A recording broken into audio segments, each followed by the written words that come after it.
हा सत्संग संत रामपालजी महाराजांचा असून मराठी भाषिक भक्त समाजास सहज समजावे म्हणून हिंदी भाषेतून मराठी भाषेत रूपांतरित करण्यात आलेले आहे.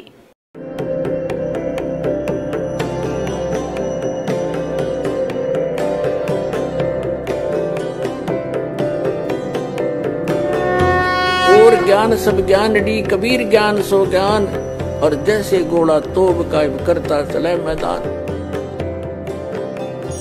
जगद्गुरु तत्वदर्शी संत रामपालजी महाराजांचे अमृत वचन सर्व पवित्र धर्मांच्या व पवित्र शास्त्रांच्या आधारावर. परमपिता परमात्मा पूर्ण ब्रह्म सर्व सृष्टीचे रचनाकार कबीर देव कबीर साहेब कबीर भगवान अल्लाहू अकबर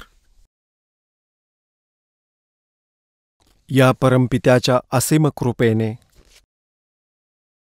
आपण सर्व सत्संग ऐकण्यासाठी उपस्थित आहात. खूप पुण्य केलेल्या प्राण्याला मानव शरीर प्राप्त होतं. त्याहूनही पुण्यवान तो प्राणी आहे जो सत्संग प्राप्त करतात, सत्संगाला येतात.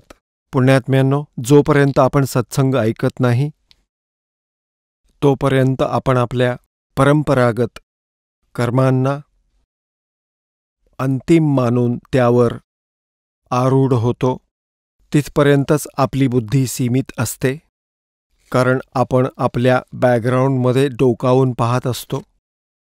आपले आजोबा पणजोबा देखील असंच करीत होते. जेव्हा आपल्याला सत्संग प्राप्त होतो, परमात्म्याचं ज्ञान होतं. सत्संगामध्ये हे ज्ञान दिलं जातं. आपण कोण आहात, कुठून आलात, इथे तुम्ही जे कर्म करीत आहात त्याचा उद्देश काय आहे आणि मृत्यूनंतर तुम्ही कुठे जाणार आहात. पुण्यात्म्यांनो, जोपर्यंत आपल्याला हे ज्ञान होणार नाही की या मनुष्य जीवनाचा उद्देश काय आहे, तोपर्यंत आपण हे मनुष्य जीवन सफल करू शकणार नाही करू शकणार. जेव्हा आपल्याला याचं ज्ञान होतं, सत्संगामध्ये सांगितलं जातं, मात पिता मिल जाएंगे,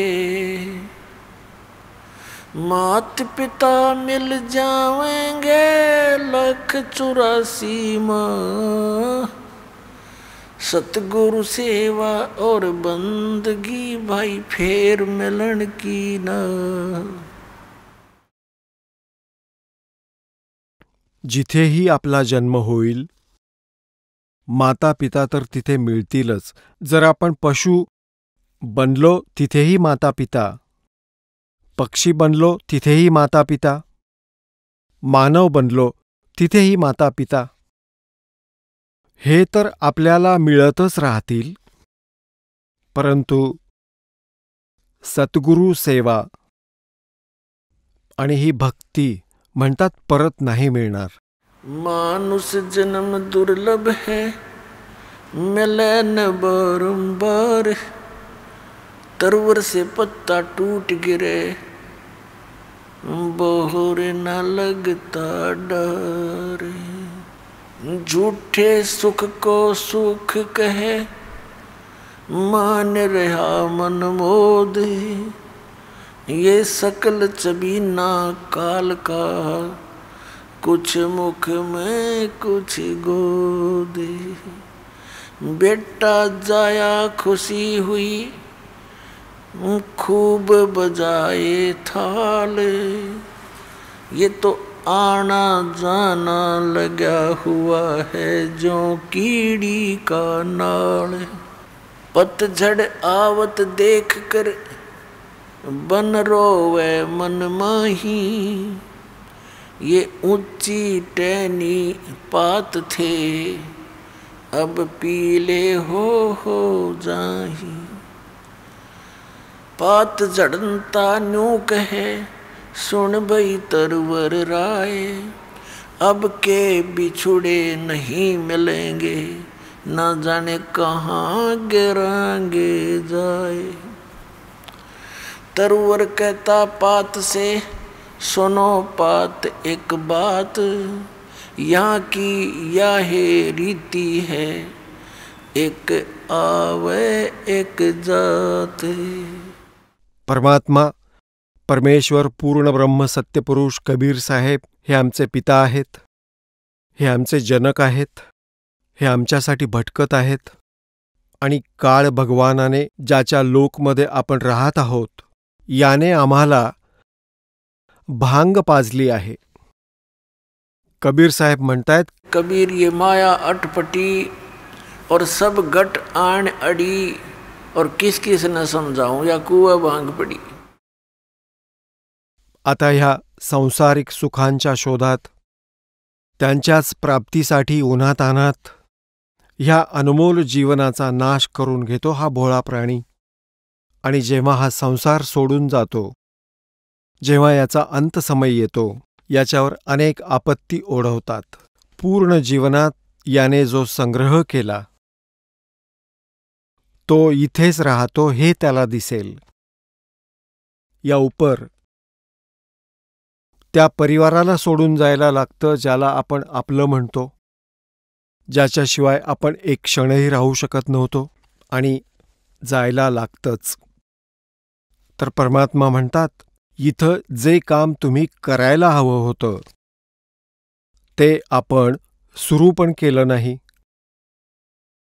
जसे काही वृद्धावस्थेतील व्यक्ती एकत्र बसतात कधी, तर ते काय म्हणतात, जोपर्यंत त्यांना तत्वज्ञान होत नाही, एक म्हणतो की बाबा माझी 2 मुले 2 मुली आहेत आणि त्यांची लग्न लावून दिली, सर्वांना संतान दिलं भगवानाने, माझं काम पूर्ण झालं। आता परमात्म्याने बेलाशक घेऊन जावं, आता बेशक मृत्यू येऊ दे मला। तर इथे परमात्मा म्हणतात की बस एवढाच विचार केला होता, एवढीच जाणकारी होती की बस आपलं एवढंच कर्तव्य आहे। परमेश्वर म्हणतात की हे कर्म तर पशुही करतात, पक्षीही करतात, तुम्ही वेगळं असं काय केलं? आणि तुम्ही म्हणताय की ज्याने माझं जीवन सफल झालं, हे तर बर्बाद झालं तुमचं जीवन। आपण जे करायला हवं होतं ते तर सुरूसुद्धा केलं नाही, त्याची तर सुरुवातही केली नाही, जे मनुष्य जीवनात करायला हवं होतं। आता जे व्हायचं होतं ते तुमचं प्रारब्ध होतं, ते आपल्याला मिळणारच होतं। आता जसं मुलांची लग्न होतात, लग्न होताच कुटुंबाची देखील इच्छा असते आणि स्वतःची देखील इच्छा असते की मुलगा व्हावा।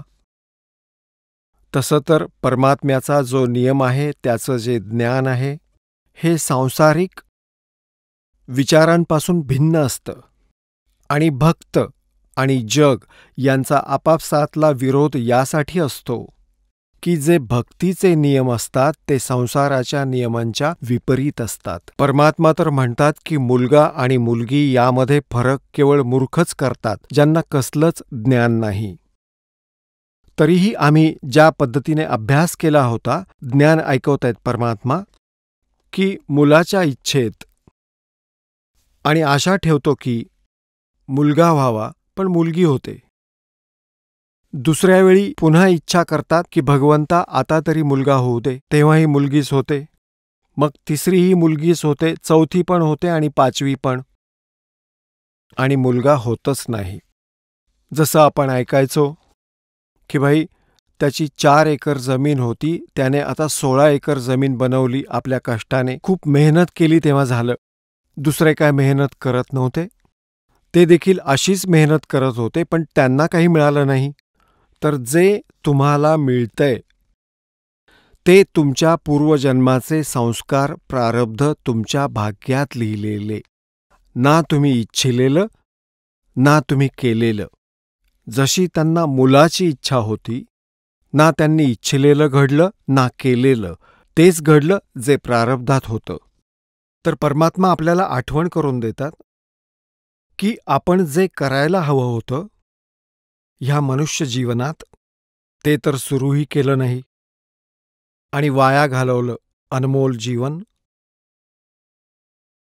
आता पुण्यात्म्यांनो, ज्यावेळी आपण सत्संगासाठी येतो, हे ज्ञान मिळवतो, तर तेव्हा आपली अवस्था अशी होते, जे पुण्यकर्मी प्राणी असतात.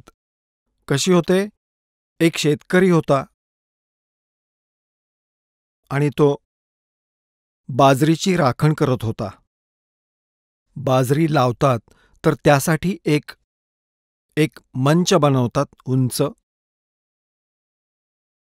त्याला मचाण असंही म्हणतात, त्याला झोंडा असंही म्हणतात, मचाण असंही म्हणतात. तर त्या मचाणावरती उभं राहून गोफण बनवतो. गोफण त्यात एक खडा ठेवून आणि त्याला गोल फिरवून फेकतो. चिमण्यांना, पक्ष्यांना उडवून लावतो, जे बाजरीच्या पिकाचं नुकसान करतात. तर त्या आवाजामुळे आणि खड्यांच्या इकडे तिकडे पडण्याने त्या चिमण्या उडून जातात शेतातून. तर त्यासाठी शेतकरी काय करतो, छोटे छोटे मातीचे गोळे बनवतो आणि त्यांना ठेवून देतो आपल्या मटक्यामध्ये वाळवून. मग ते असे गोफणीतून फटकारत राहतो. गलोल टाईप असतं ते. एकदा पाऊस खूप पडला, त्याचे सगळे गोळे भिजून गेले. जवळच एक छोटी टेकडी होती. उंच असा डोंगर होता छोटासा. त्याने विचार केला की चला तिथे जाऊन दगड उचलून आणू. 1 किलोमीटर अंतरावर होता. छोटे छोटे दगड शोधायला तिथं गेला. तर त्याने काय पाहिलं की पाण्याने माती वाहून गेल्याने खूप छान गोल गोल असे खूप गोटे मिळाले त्याला, चकचकीत. ते घेऊन आला. 20-30 होते. त्याचं काम भागलं. तर ते घेऊन आला होता तो चकचकीत असे गोटे 200-250 ग्रॅमचे, जे त्याच्या कामासाठी अगदी योग्य होते. तिकडे त्याची पत्नी छोट्या मुलाला घेऊन त्याच्यासाठी भाकरी घेऊन गेली. तर काय झालं, मुलाने त्यातला एक गोटा उचलला, जो चकचकीत गुळगुळीत होता. खेळता खेळता त्यानं तो उचलला. इकडे त्याची पत्नी जेवण देऊन परत घरी आली मुलाला घेऊन. मुलाने तो हातातच आणला. आता त्याच्या पत्नीला काही सामान आणायचं होतं. तिने विचार केला, हा दगड आहे आणि दुकानदाराला देते, काही नाही तर त्याचं वजन म्हणून तो उपयोग करेल. बाट.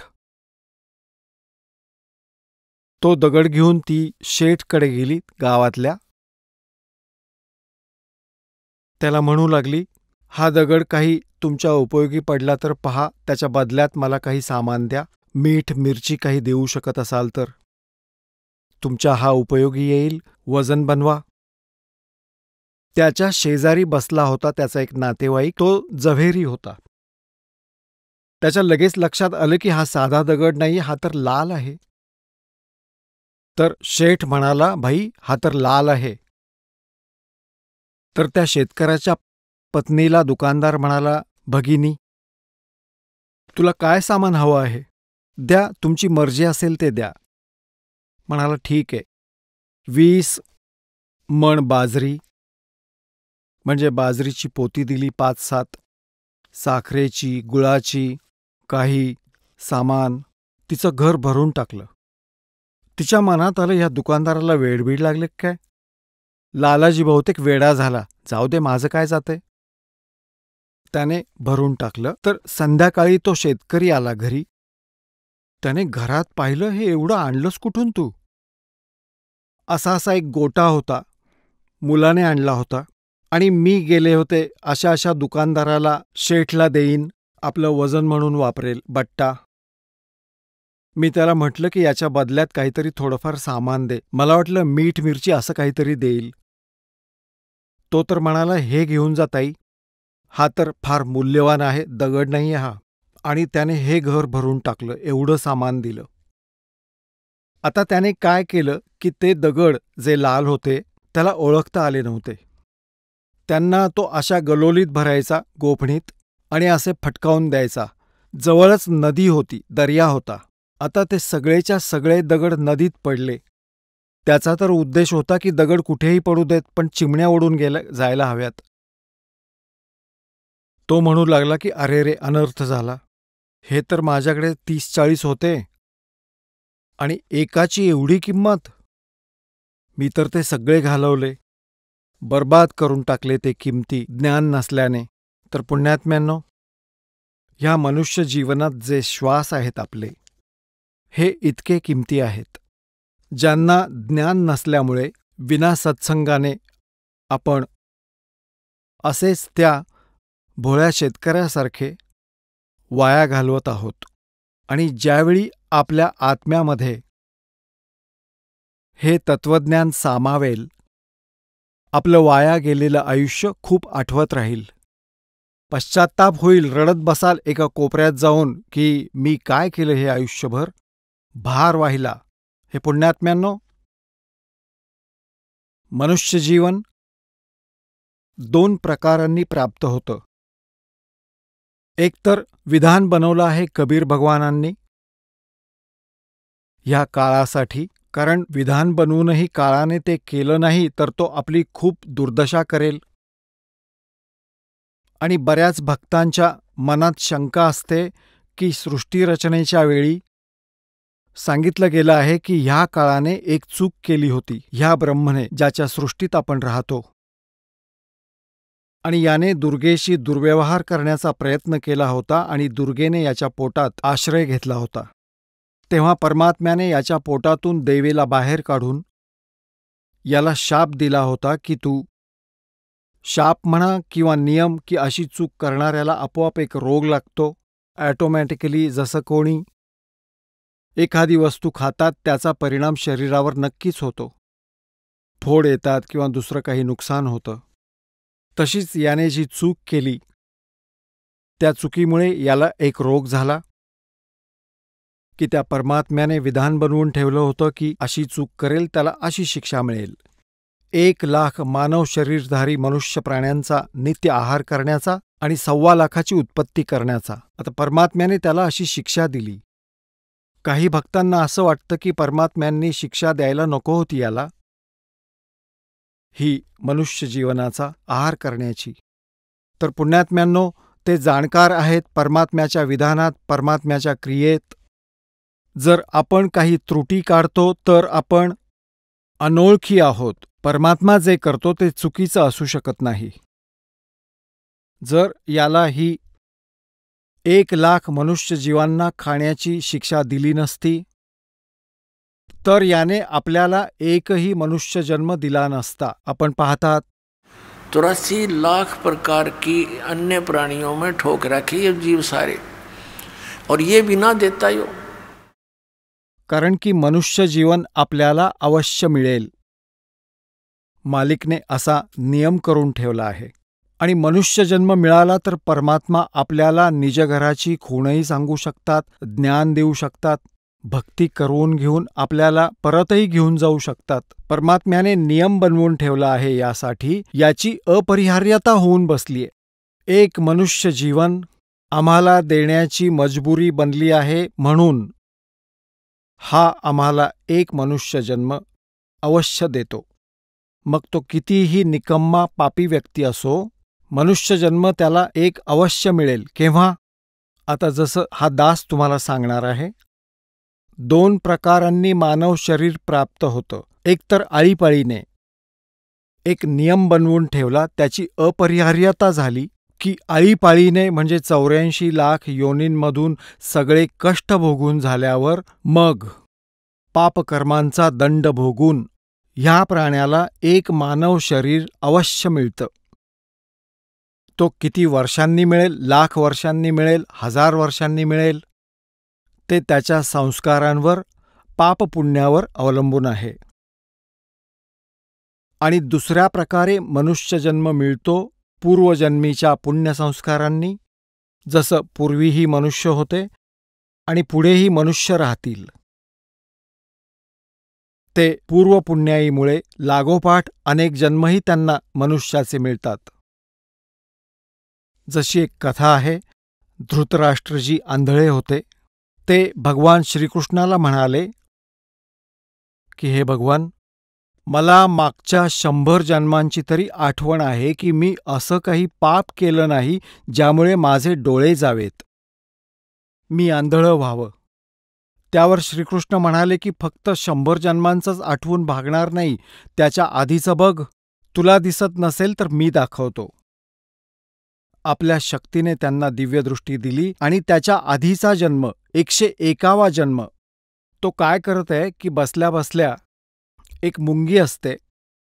एक मुंगी जखमी होऊन पडली होती आणि तिचे डोळे फोडत होता बाभळीच्या काट्याने, आणि असा तिच्या डोळ्यात खुपसत होता तो काटा आणि काढत होता आणि खुश होत होता.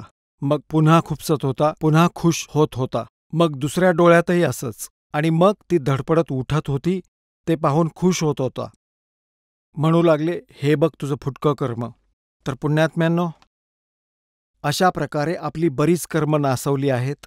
तर एक तर आळीपाळीने म्हणजे आपली वेळ आल्यावर मनुष्यजन्म प्राप्त होतो, आणि दुसरं असं की पूर्वजन्मीही तो मनुष्य होता आणि आत्ताही मानव आहे.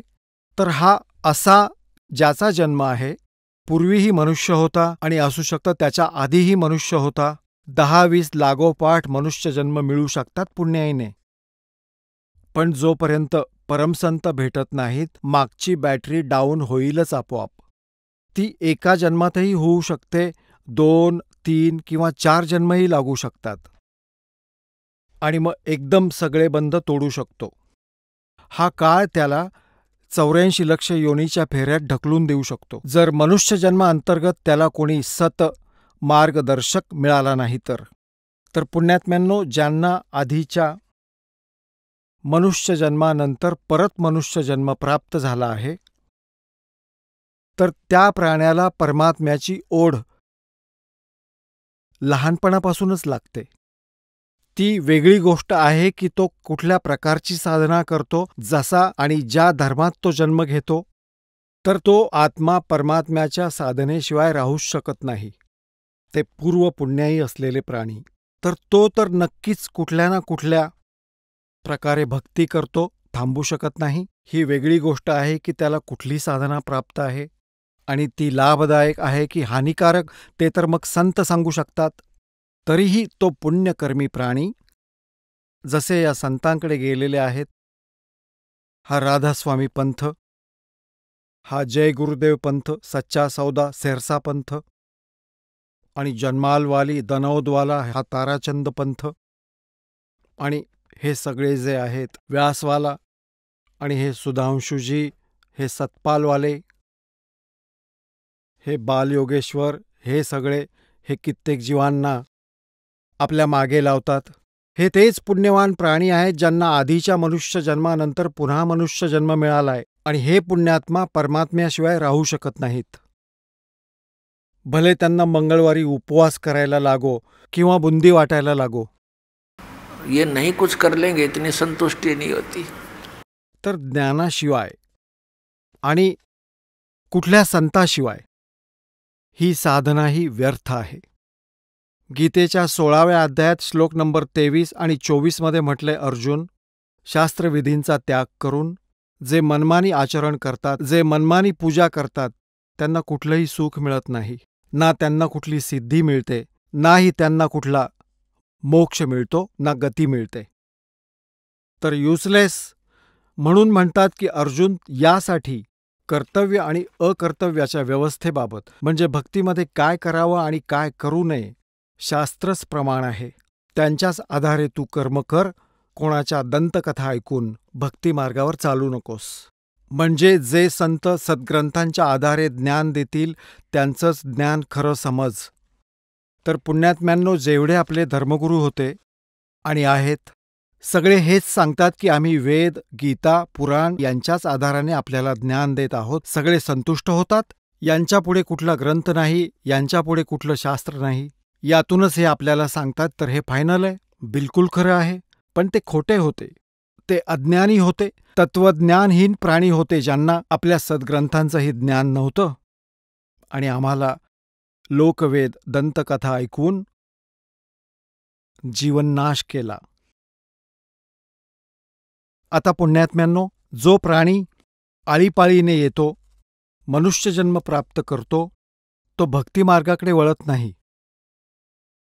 कितीही प्रयत्न केले तरी तो ऐकत नाही. तो तर दारू पिईल किंवा ज्याचं जे काम आहे, उदाहरणार्थ कोणी शेतकरी आहे, कोणी मजूर आहे किंवा कोणी दुकानदार आहे, तर तो त्याच्या कर्मातच गुंतून राहतो, कारण तो पूर्वजन्मी पशुजन्मातून आलेला आहे. तर अशा प्रकारच्या प्राण्याला भक्तिमार्गाकडे वळवणं खूप अवघड असतं. आणि जे आधीच्या संस्कारातून मनुष्यजन्म प्राप्त करीत आले आहेत, ते स्वतःच तडफडत आहेत, भटकत आहेत भगवंतासाठी, तर ते शीघ्र ग्रहण करतात अशा ज्ञानाला. आता त्यांना चुकीचं ज्ञान मिळालं तर तेही चटकन ग्रहण करतील, कारण त्यांना भगवंत हवा आहे. आणि ते बुद्धिमान लोक असतात. जेव्हा तत्वज्ञान, खरं ज्ञान ऐकतात, तेव्हा त्यावर विचार करतात, विरोध करत नाहीत. ते खूप सखोल विचार करतात की असं का म्हटलंय, कोणत्या कारणामुळे म्हटलंय. खोलवर जातात आणि ते आपलं कल्याण करवूनच घेतात. असेच एक कागभूषण नावाचे एक महात्मा झाले आहेत आणि गरुडांसोबत त्यांची एकदा चर्चा झाली. दोघे एकमेकांना भेटले. गरुड कोण आहेत? भगवान विष्णूंचं वाहन, गरुड पक्षी. आता हे देवता असतात आणि हे बोलतात माणसासारखं.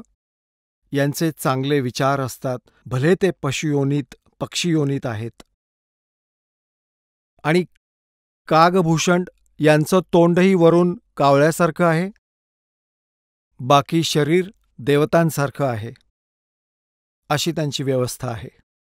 तर जेव्हा त्याने आपली कथा ऐकवली, गरुडजी म्हणाले, हे कागभूषण, आता आपल्या जवळ बसल्यावर मला खूप शांत वाटतं आणि आपण परमात्म्याच्या भजनामध्ये दिवसरात्र तल्लीन असता. आपण ही स्थिती, ही गती कशी प्राप्त केली? आता कागभूषण म्हणाले, हे गरुडदेव, माझी कथा खूप मोठी आहे, वेळ असेल तर सांगतो. गरुडजी म्हणाले, आपण ऐकवा, मी ऐकायला, जाणायला उत्सुक आहे. तर कागभूषणजी ऐकवू लागले की गरुडदेव, एकदा मनुष्यजन्म होता माझा आणि त्या आधीसुद्धा मी असंख्य मनुष्यजन्म वाया घालवले होते. कधी भक्तिमार्गाकडे वळलो नाही. एकदा काय झालं की आम्ही 2 बहिणी 2 भाऊ होतो. माझे आईवडील होते. असं मोठं कुटुंब होतं. आणि एकदा असं दुर्भिक्ष पडलं, म्हणजे दुष्काळ पडला. पाऊस पडला नाही, अन्नाचा अभाव झाला, झाडांची पानंही, वृक्षही वाळून जाऊ लागले. तर इतकी भयंकर स्थिती आली की माणूस माणसाला खाऊ लागला. सगळे वृक्षही खाल्ले, पानंही खाल्ली, तोडून कुटून गवतही खाल्लं. माणसाला माणूस खाऊ लागला. त्या स्थितीमध्ये माझे आईवडील, भाऊ बहिणी म्हणजे माझा सगळा परिवार माझ्या डोळ्यांसमोर मृत्यू पावला. मी 20 वर्षे वयाचा होतो. भाऊ बहिणी माझ्यापेक्षा लहान होते. ते भूक फार काळ सहन करू शकले नाहीत. आईवडील वृद्ध होते, तेही मृत्यूला प्राप्त झाले. मीही तिथून निघून माझा जीव वाचवण्याचा प्रयत्न केला आणि मी अवंतिका नगरीत पोहोचलो. तिथे दुष्काळ नव्हता.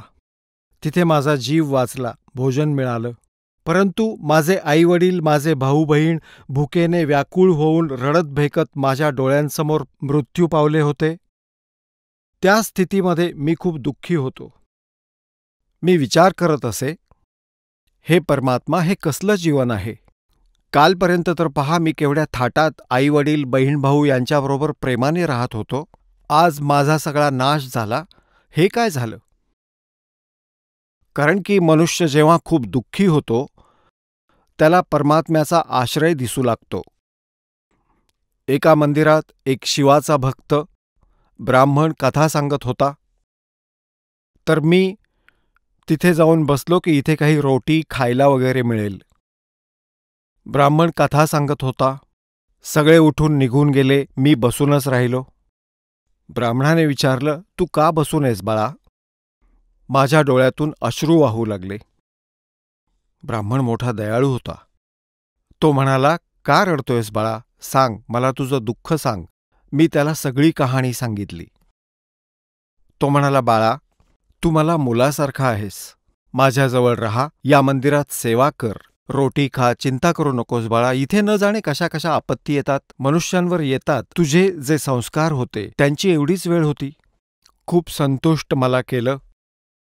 मी तिथे राहू लागलो. आता तो विप्र दररोज भगवंताची कथा सांगत असे आणि मला म्हणत असे, मुला दीक्षा घे, भक्ती कर. पण माझ्या मनाला कधीच वाटलं नाही की दीक्षा घ्यावी. मी ते टाळत असे, म्हणत असे की नंतर पाहू.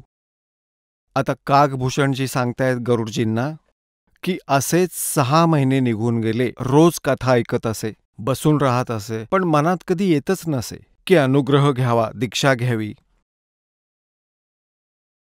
6 महिन्यांपर्यंत मी जेव्हा कथा ऐकत राहिलो आणि ते पण मला रोज किंवा 2-3 दिवसांनी म्हणत असत की बाळा, हे पहा, मनुष्य जन्म परमात्म्याची भक्ती करण्यासाठी मिळाला आहे. ह्याशिवाय हे जीवन पशुसमान आहे. आणि पहा इथे काय काय घटना घडतायत. हा खोटा संसार आहे. जेव्हा की मला एवढी जखम झाली होती, मी इतका पापी होतो, असं सांगत होता कागभूषण, की मी एवढा निकम्मा माणूस होतो की मी असंख्य मनुष्यजन्म वाया घालवले होते. आणि 6 महिन्यांपर्यंत रोज सत्संग ऐकल्यावर तेव्हा माझ्या आत्म्यात थोडीशी जागा निर्माण झाली की दीक्षा घ्यावी. 6 महिन्यांनंतर मी दीक्षा घेतली. मग कारण की ही पूर्वीची जी पापं आहेत ती कुठे ना कुठे डोकं वर काढतातच. गुरुजी जी कथा सांगत असत, सत्संग करत असत, ते मलाही पाठ झालं. आता गुरुजी आपल्या घरी जात असत, मंदिरात सत्संग वगैरे करून नंतरही भक्त येत असत, तेव्हा मी त्यांना कथा सांगू लागलो. आणि माझा आवाजही छान गुरुजींपेक्षा, कारण मी तरुण होतो, ते वृद्ध झाले होते, 50-60 वर्षांचे होते. त्यामुळे तीच कथा ते जशी सांगत असत त्यापेक्षा मी गाऊन, नाचून, रंगवून सांगू लागलो. त्यामुळे जे येणारे भक्त होते त्यांची श्रद्धा माझ्यावर चांगली बसली आणि माझी प्रशंसा करत, वा वा, तुमचा तर खूपच छान आवाज आहे, आपण तर कोकिळेसारखं गाता, वा वा वा, हृदयापर्यंत जाऊन पोचते. आता श्रद्धाळू तर शेवटी श्रद्धाळूच असतात. रामाची कथा कोणीही सांगितली तरी छानच वाटते. आणि जर कोणी गाऊन ढोलकी वाजवून सांगितली की जास्तच आवडते, कारण कान हे इंद्रिय प्रबळ आहे. पुण्यात्म्यांनो, अशा प्रकारे हा जीव मार खातो. आता पुण्यात्म्यांनो, जसं काही भक्त अज्ञानामुळे असं म्हणतात, जसं या दासाने पूर्वी पाहिलं आहे, हे कबीरपंथी विशेषतः काय करतात, एक तारा घेऊन गातात परमात्म्याच्या वाणीला शब्दांमध्ये आणि मोठ्या सुरेलपणे गातात, मोठ्या लयीत गातात. कोणी तर फिल्मी गाण्यांच्या चालीवर तबला वगैरे वाजवून परमात्म्याची वाणी ऐकवतात. आणि मग काय म्हणतात, भाई तुझा आवाज खूप चांगला आहे, तू ऐकव. त्यात दुसऱ्याला बसवतात आणि याला उभं करतात. दुसरा म्हणतो, ह्याचा आवाज तर ऐकून बघ, हा का ऐकवतोय. मग तिसऱ्याला उभं करतात, वा भाई वा, याचा तर खूपच छान आवाज आहे, तू ऐकव. आता इथे परमात्मा म्हणतायत, हे जे दारुडे असतात ना, दारुडे, ते करतात अशा गोष्टी. याचा आवाज चांगला आहे, याचा आवाज वाईट आहे, असं काय असतं का? आता जसं एखाद्याकडे चोरी झाली आणि एका व्यक्तीने येऊन सांगितलं की भाई, तुमच्या घरी चोरी झाली आहे. जर त्याने काही भांग किंवा दारू प्यायली नसेल तर एवढं सांगणं पुरेसं आहे.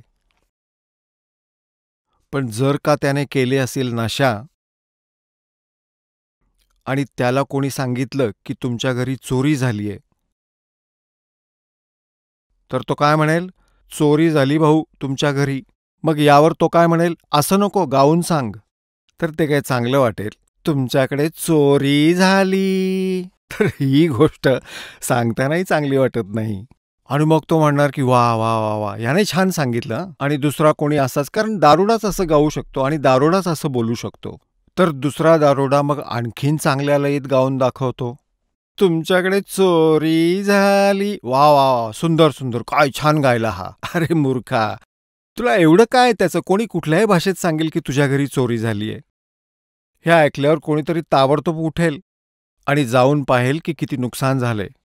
आणि हे मात्र म्हणतायत की ह्याचा आवाज चांगला आहे, ह्याचा आवाज नाहीये. आता हे दोघेही दारुडे आहेत, म्हणजे अज्ञानी आहेत, मूर्ख आहेत. अरे एवढीशी गोष्ट परमात्मा म्हणतायत, कोट जन्म तन पर मत हो गया, कुछ ना हाथ लगा रे, और कुकर सुकर खरबा बोरे, कौआ हंस बुगारे.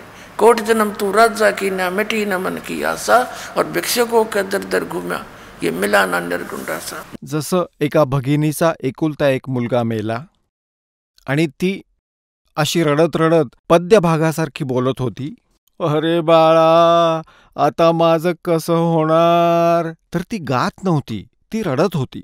तर संतांनी ही जी वचनं सांगितली आहेत ती आमच्यासाठी अशासाठी बनवली आहेत की माणूस जेव्हा रडत रडत गातो तेव्हा त्याचा परिणाम वेगळा होतो. आणि ते सिंपल वेने सुद्धा सांगता येतं कि यूं सौदा फिर नाही संतो, ये सौदा फिर नाही, ये लोहे जैसा ताव जाते काया देश राही. तीन लोक और भवन चतुर्दश सब जग सौदे आही, और दुगने तिगने किए चौगने किन्हु मूल गवाई. मग काय सांगतायत की यो दम टूटे पिंडा फूटे लेखा दरगाह माही, उस दरगाह में मार पड़ेगी तेरी जम पकड़ेंगे बाही. मग काय सांगतायत की बांध पिंजड़ी आगे धर लिया मरघट को ले जाही, अग्नि लगा दिया जद लंबा फूक दिया उस ठाई. मग पुढे काय सांगतायत की फिर पीछे तू पशुआ की जय गद्दा बैल बनाई, ये 56 भोग कहा मन बोरे कि ते कुरडी चरणे जाई. आता पुण्यात्म्यांनो, हा काय गाणं ऐकवण्याचा विषय आहे का? हे तर गाणं रडण्यासारखं आहे. जसं मुलांना पहिल्या इयत्तेत शिकवतात, अननसाचा, आ आईचा. तर हे तर पहिलीतल्या मुलांना अशा आवाजात शिकवलं जातं. तिथे आवाजाला महत्त्व नाही, अक्षराशी संबंध आहे. आ से आंबा, आंबा कसा असतो, ते आ अक्षर कसं आहे. तर ही व्यवस्था जे गाण्यामध्ये सुरामध्ये पाहून जे करतात तर ते मूर्ख किंवा भोळे आत्मे असतात, ज्यांना अध्यात्म मार्गाचं ज्ञान नसतं. तर काय सांगतात की नरसेती तू पशुआ की जय, और गद्दा बैल बनाई, ये 56 भोग कहा मन बोरे कि ते कुरडी चरणे जाई. सांगा, आता ही काय गाण्यासारखी गोष्ट आहे? ही तर रडण्यासारखी गोष्ट आहे की मनुष्य जन्म संपला, भक्ती केली नाही तर गाढव बैल बनावा लागेल. आपला चेहरा, आपली दृष्टी, शोध, चिंतन त्या गाढवाच्या आयुष्याकडे जायला हवं. परमात्म्याची वाणी हा दास जेव्हा बोलतो मनुष्याचा, तू गाढव बनशील. गद्दा बैल बनाई, ये 56 भोग कहा मन बोरे कि ते कुरडी चरणे जाई. आज आपण किती सुंदर पवित्र आहार करतो. रोटी, हलवा, पुरी, खीर. तहान लागली की पाणी पितो, भूक लागली की रोटी खातो, जेव्हा इच्छा होईल तेव्हा. तर म्हणतात की परमात्म्याने ही व्यवस्था अशासाठी केली आहे की आपण परमात्म्याची भक्ती करावी. आणि ती नाही केली तर काय होईल? तुला पुन्हा गाढव बैल बनावं लागेल. और ये 56 भोग कहा मन बोरे तू कुरडी चरणे जाई. तर ही स्थिती होईल. तर पुण्यात्म्यांनो, आता कागभूषणाच्या बाबतीत ही अशीच घटना घडली. 4 गोष्टी शिकले, गाणं शिकले आणि त्याचे प्रशंसक झाले काही जे श्रोते येत होते. त्याच्यामध्ये अभिमान भरला. गरुडजींना सांगतायत कागभूषणजी की एक दिवस मी बसलो होतो, आसपास माझ्या बाजूला ते प्रशंसक भक्त विराजमान होते. गुरुजी आले मंदिरामध्ये भगवान शिवजींची पूजा करण्यासाठी. तर मी बसल्या बसल्याच प्रणाम केला, उठलो नाही. मी उठून आदर केला नाही गुरुजींचा, जो एक नियम असतो. आणि मला वाटलं माझी बेइज्जती होईल, माझे शिष्य बसले आहेत आसपास, असं मी मनातल्या मनात म्हटलं. अभिमान झाला होता. तर गुरुजींनी तर याकडे लक्ष दिलं नाही, ते आपल्याच नादात होते पूजा विजा करण्याच्या. ते तर मंदिरात भगवान शिवजींच्या मूर्तीपुढे बसून भक्ती करू लागले. आता पुण्यात्म्यांनो, दास जी कथा सांगणार आहे ती असं नका समजू की त्या मंदिरातील पूजेमुळे त्या पुजाऱ्याला, पंडिताला काही लाभ होत होता. ती पूजा तर तुम्ही कुठेही करा, घरी बसूनही करा, शुद्ध मनाने कुठल्याही इष्टदेवतेची तुम्ही पूजा कराल, साधना कराल. जेवढं त्या इष्टदेवतेचं सामर्थ्य असेल, शक्ती आहे, तेवढी मदत तुमची अवश्य करेल. कबीर साहेब म्हणतायत, जो जाकी सरना बसे ताको ताकी लाज, और जल सुई मछली चढ़ जाइए बह जाते गजराज.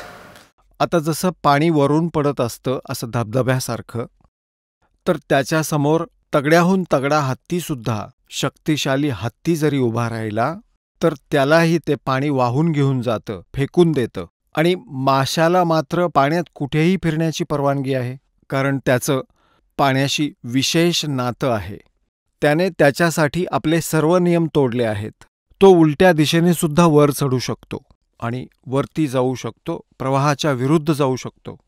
तर सांगायचा अर्थ असा की जशी आपली मित्रता एखाद्या इन्स्पेक्टरशी असेल आणि त्याच्या ऑफिसमध्ये तुम्ही सरळ जाऊ शकता, तुम्हाला चहा पाजेल, बर्फी देईल, जेवायला घालेल आणि त्याच्या अखत्यारीतलं जेवढं काम असेल ते आधी करेल आपलं, तसं इन्स्पेक्टरच्या कार्यालयात जायची सामान्य माणसाची हिंमत होत नाही.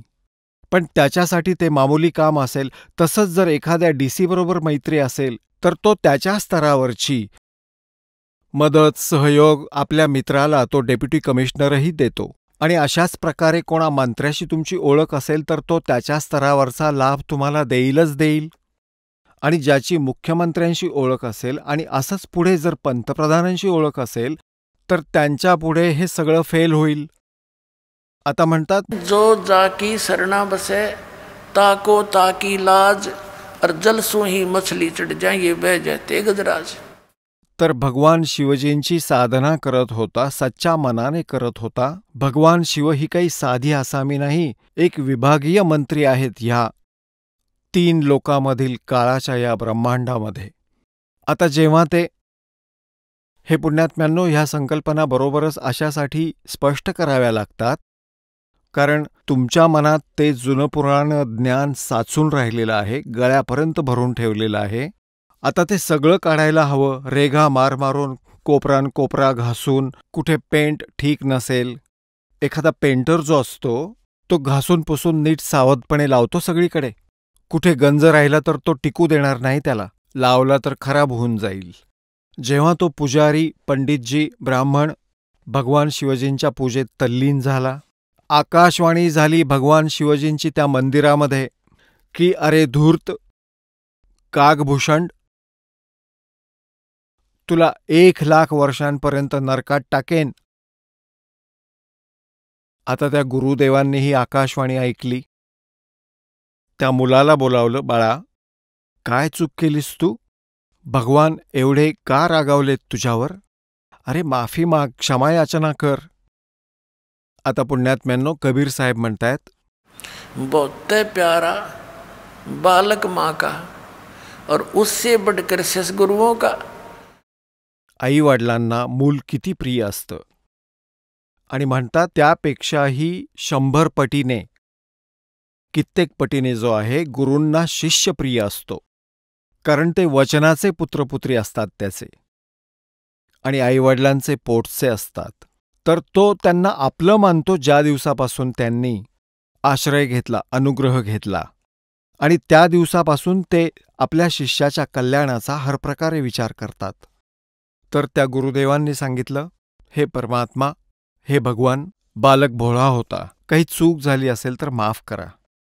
म्हणतात 1 प्रहरपर्यंत, म्हणजे जवळजवळ 4 तासांपर्यंत, 1 प्रहरापर्यंत उभे राहिले.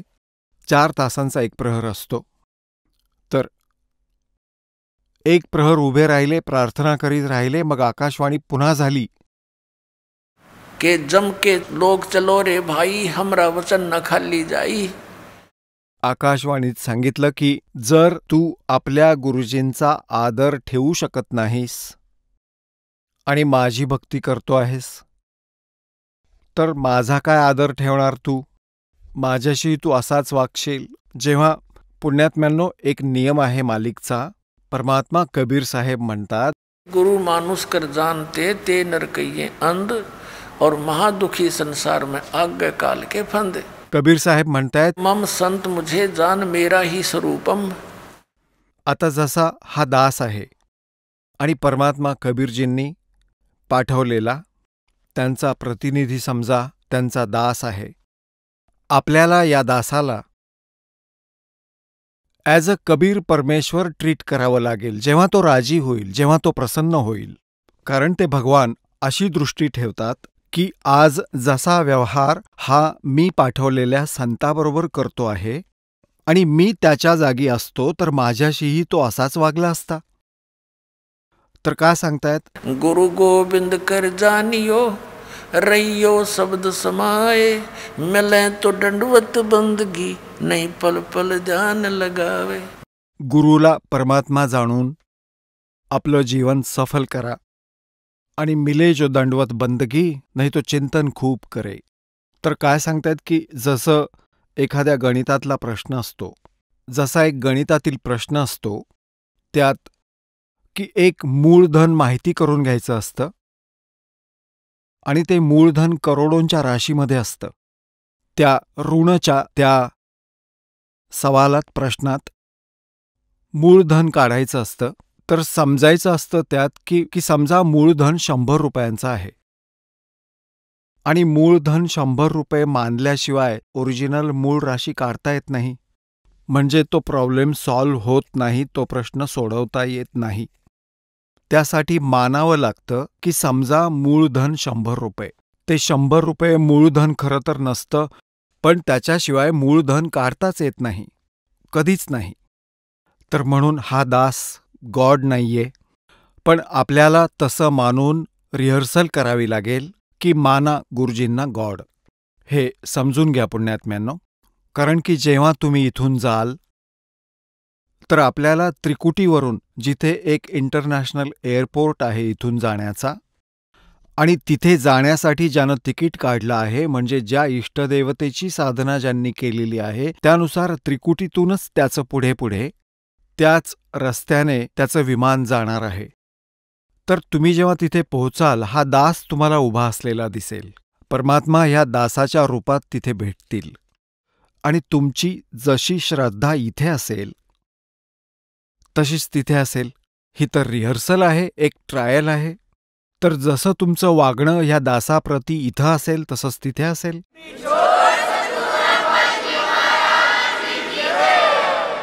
चला आता आपण त्या श्रद्धाळूंचे अनुभव जाणून घेऊयात ज्यांनी जगद्गुरु तत्वदर्शी संत रामपालजी महाराजांकडून नामदीक्षा प्राप्त केलेली आहे, तसेच त्यांच्याद्वारे सांगितलेल्या भक्ती मार्गावर चालत आहेत. नमस्कार. नमस्कार सतसाहेब. आपलं नाव? अरुण शंकरराव शहाणे. आपण कुठून आलात? नागपूर, महाराष्ट्र. आपला व्यवसाय काय आहे? नोकरी करतो कोऑपरेटिव्ह सेक्टरला. संत रामपालजी महाराजांची सद्भक्ती आपण कधी स्वीकारली? जानेवारी 2009. संत रामपालजी महाराजांची गुरुदीक्षा घेण्याअगोदर आपण व आपला परिवार कोणती भक्ती साधना करत होतात?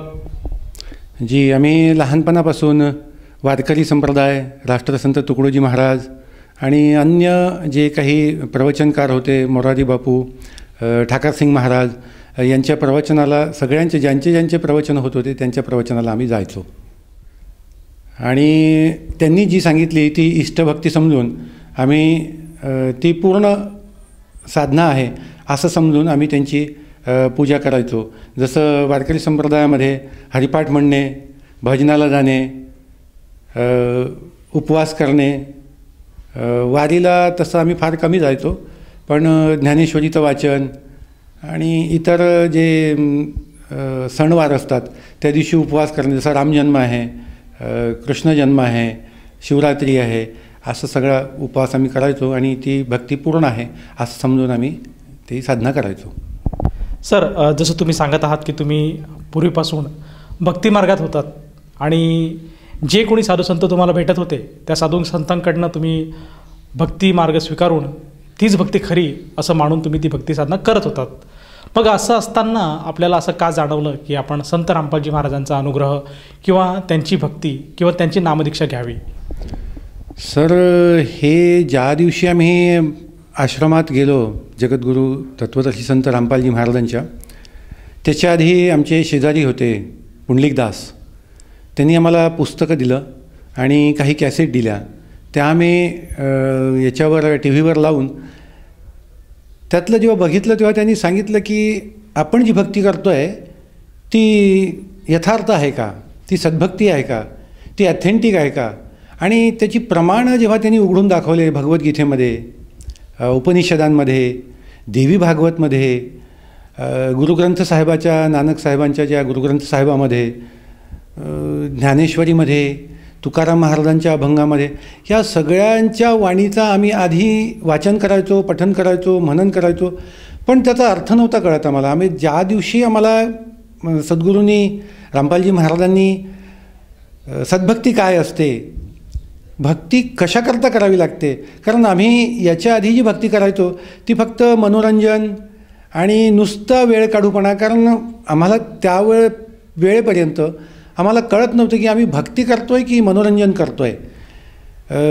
गुरुजींच्या संपर्कात आल्यानंतर जेव्हा त्यांनी सांगितलं की भक्तीचं फळ हे मुक्ती आहे आणि मुक्तीचा अर्थ असा आहे की तो जन्म आणि मरणाचा फेरा संपवणे, त्या दिवशी मग आला कळलं की आम्ही जे करतो आहे हे सगळं व्यर्थ आहे. आणि आतापर्यंत आम्ही जे वाचायचो आम्हालाही माऊलींनी सांगितलं, तुकारामांनी सांगितलं की वासनेच्या संगे जन्म घेणे लागे, जन्माचे ते मुळं पाहिले शोधून दुःखाची कारण जन्म घ्यावा, पाप पुण्य करून जन्म आहे तो प्राणी नरदेह येऊनी हानी केली, सत्व रजतम आहे ज्याचे अंगेनी याचं गुणे जगी वाया गेला. हे सत्व रजतम म्हणजे 3 गुण आणि याच 3 गुणाचा भगवद्गीतेमध्ये उल्लेख केला आहे. तेव्हा कळलं की आम्ही हे सगळं आतापर्यंत जे केलं ते सगळं व्यर्थ केलं आहे. आणि म्हणून मग महाराजांनी गुरुजींची दीक्षा घ्यायची आम्हाला त्यांनी 2009 जानेवारीला त्यांनी आपल्या शरणात घेतला आणि आम्ही त्यांची भक्ती स्वीकार केली. सर, जसं तुम्ही सांगत आहात की संत रामपालजी महाराजांनी आपल्याला जे तत्त्वज्ञान दिलं आहे ते तत्त्वज्ञान या अगोदर आपल्याला कुणीही दिलं नव्हतं. तर मला असं विचारायचं की हे जे ज्ञान आपण ग्रहण केलं आणि या ज्ञानानुसार जी आपण भक्ती केली, त्या भक्तीमुळे आपल्याला व आपल्या परिवाराला काय काय लाभ प्राप्त झालेत? सर, भक्तीचे लाभ आधी जी भक्ती करत होतो त्यात आम्ही कधी लाभाचा हानीचा विचार केला नाही. पण गुरुजींनी सांगितल्या तत्त्वज्ञानाप्रमाणे तोटे में भक्ती करे वही सही सपूत, ये मायाधारी मस्करे कितने जाली ये ऊत, भक्ती करे कोई शूरमा जाती वर्ण कुल खोय.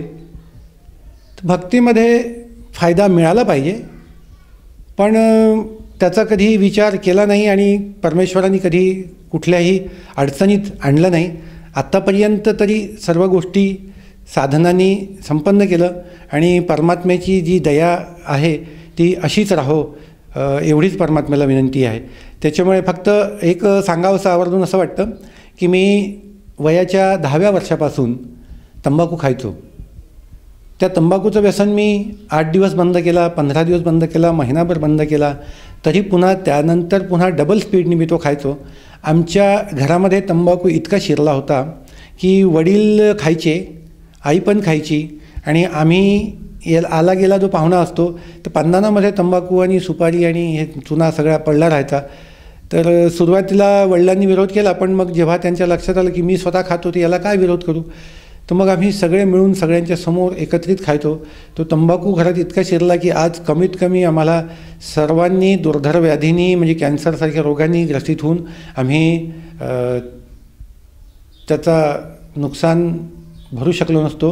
पण ज्या दिवशी परमात्म्याने दया केली आणि त्यांनी नामदान दिल्यानंतर परमात्म्याच्या सत्संगात त्यांनी सांगितलं की तंबाखू हा जो कशापासून तयार होतो, हा गाईच्या खुरापासून, गाईच्या रक्तापासून तयार होतो आणि तो खाल्ल्यानंतर काय हानी होते, त्याच्याने आध्यात्मिक नुकसान काय होतं हे जेव्हा कळलं तेव्हा नाममंत्राची शक्ती आणि गुरुजींनी दिलेलं तत्त्वज्ञान या 2 गोष्टीमुळे बळकटी मिळाली आणि तंबाखूचं व्यसन गेल्या 10 वर्षापासून कसं सुटलं, काय सुटलं काही कळायला मार्ग नाही. पण त्याच्यामुळे आत्मशक्तीने ती ताकद मिळाली आणि तंबाखूचं व्यसन आपोआप सुटलं. सर, जसं तुम्ही सांगत आहात की संत रामपालजी महाराजांच्या सद्भक्तीमुळे, त्यांच्या नाममंत्रामुळे आणि त्यांनी जे तुम्हाला ज्ञान दिलं त्या तत्त्वज्ञानामुळे तंबाखूसारखा जो व्यसन होता आपल्याला तो पूर्णपणे दूर झाला. तर ह्या अनुषंगाने आपण इतर जे भगत समाज आहे, जे श्रोतावर्ग आपल्याला आज बघत आहात, त्यांना आपण काय संदेश द्याल? सर, संदेश देण्याची माझी पात्रता नाही, पण माझे जे कोणी परिचित आहेत, मित्र आहेत, शेजारी आहेत आणि महाराष्ट्रामध्ये सर्व धर्मसंप्रदायामध्ये जे कोणी तिथे त्यांना पूर्ण परमात्म्याची भक्ती समजून आणि पापापासून मुक्त करणारी भक्ती समजून जे काही करतायत, त्यांनी फक्त 2 ते 3 महिने हा कार्यक्रम तुम्ही जो बघतायत, या कार्यक्रमाच्या म्हणजे या अनुभवाच्या आधी जो सत्संग रामपालजी महाराजांचा ऐकता तो किमान 2 ते 3 महिने तुम्ही ऐकावा आणि कुठलाही दुराग्रह न ठेवता एकदा त्यांचं मनमोकळेपणाने तत्त्वज्ञान ऐकून घ्यायला काही हरकत नाही. कारण ते ऐकल्याशिवाय आमच्या मनातले जे पडदे आहेत ते दूर होणार नाही. कारण मलाही असंच वाटत होतं की मी जी भक्ती करतो ती सर्वश्रेष्ठ आहे, तीच पूर्ण ब्रह्माची आहे. कारण आमच्या हिंदू समाजामध्ये सर्वात मोठा देव कुणी असेल तर तो प्रभू रामचंद्र आणि भगवान श्रीकृष्णचंद्र. आणि 600 वर्षापूर्वी परमात्म्यांनी सांगितलं आहे की रामकृष्ण से कौन बडा तीनू भी गुरु कीन, 3 लोक के वेधनी गुरु के आगे अधीन. प्रभू रामचंद्राला आणि भगवान कृष्णाला जर सांदीपनी आणि वसिष्ठासारखे गुरु करावे लागले तर आम्ही त्यांच्यासमोर तुच्छ जीव आहोत. कारण ते 3 लोकाचे स्वामी होते आणि त्यांना जर गुरुची आवश्यकता आहे तर आम्ही हे तत्त्वज्ञान जोपर्यंत ऐकून घेणार नाही तोपर्यंत आम्ही जी करतो भक्ती ती ऑथेंटिक आहे की नाही, ती भगवद्गीतेमध्ये सांगितल्याप्रमाणे आहे की नाही, ती उपनिषदामध्ये सांगितल्याप्रमाणे आहे की नाही, ती कुराण आणि पुराणामध्ये सांगितल्याप्रमाणे आहे की नाही, हे आम्हाला जोपर्यंत कळणार नाही तोपर्यंत आम्ही तिला चेक करू शकणार नाही आणि आमचा मोक्ष किंवा मुक्ती होणार नाही. कारण मनुष्य जन्म बार मिळणार नाही. एक एक श्वास किमती आहे, तेव्हा ते श्वास संपण्याच्या आधी आम्ही आमची भक्ती चेक करावी आणि ती योग्य आहे की नाही, ऑथेंटिक आहे की नाही ते पडताळून पाहावी, एवढीच मी विनंती करतो. सर, जर कोण्या साधकाला संत रामपालजी महाराजांची गुरुदीक्षा घ्यावायची असेल तर तो साधक गुरुदीक्षा कशी घेऊ शकेल? काही नाही, हा जो कार्यक्रम तुम्ही आता बघतायत त्या कार्यक्रमाच्या खाली एक पट्टी असते, त्याच्यामध्ये मोबाईल नंबर असतात. त्या मोबाईल नंबरवर तुम्ही कॉल करा आणि तिथे फोन केला की तुम्हाला त्यांची ती पुस्तकं जी आहेत, जशी ज्ञानगंगा आहे, जीने की राह आहे, ही पुस्तकं तुम्ही मागवा. आणि हा कार्यक्रम जर तुम्ही 3 महिने बघितला तर तुमच्या डोक्यातला जेवढा काही मळ आहे, जो काही कचरा आहे तो साफ होईल आणि तुम्हाला मग नंतर ती दृष्टी प्राप्त होईल की नेमकं आपण जे करतो आहे ते काय करतो आहे, ती योग्य आहे की अयोग्य आहे. त्यानंतर तुम्ही निर्णय घ्या आणि मग तुम्ही ती भक्ती स्वीकार करा. सर, या भक्ती साधण्यासाठी किंवा संत रामपालजी महाराजांकडनं नामदीक्षा घेण्यासाठी साधकाला किती खर्च लागतो? नाही सर, हा चुकीचा समज आहे. काही लोकांना असं वाटत असेल की हा इंटरव्ह्यू देणारे जे लोक आहेत यांनाही काही पैसे देऊन हा इंटरव्ह्यू घेतला जातो, असा काही लोकांच्या मनामध्ये समज असतो. कारण बाकी चॅनल किंवा बाकी जे संप्रदाय आहेत हे लोकांना तसे आमिष देऊन इंटरव्ह्यू घेतात. पण हा इंटरव्ह्यू जो आहे हा कुठलंही आमिष न देता जे मी माझ्या मनात आहे तेच मी बोललो आहे, जे वास्तव आहे तेच तुम्हाला सांगण्याचा प्रयत्न केला आहे. आणि या भक्तीकरता 1 पैशाचाही खर्च होत नाही. धन्यवाद. सच्च आहे.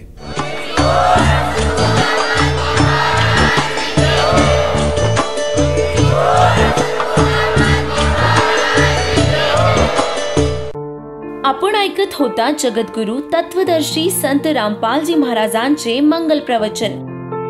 निशुल्क नामदीक्षा प्राप्त करण्यासाठी आणि अधिक माहितीसाठी संपर्क करा 7030303951 7030303952. आमची वेबसाईट आहे www.jagadgururampalji.org. सर्व पवित्र धर्मांच्या पवित्र शास्त्रांवर आधारित प्रमाणित अनमोल पुस्तक ज्ञानगंगा किंवा जगण्याचा मार्ग यापैकी कोणतेही एक पुस्तक निशुल्क मागविण्यासाठी आम्हाला आपले पूर्ण नाव, पूर्ण पत्ता, पिनकोड सहित आणि फोन नंबर लिहून 7030303951 7030303952 या नंबरावर SMS करू शकता किंवा आम्हाला 7030303950 या नंबरावर WhatsApp देखील करू शकता.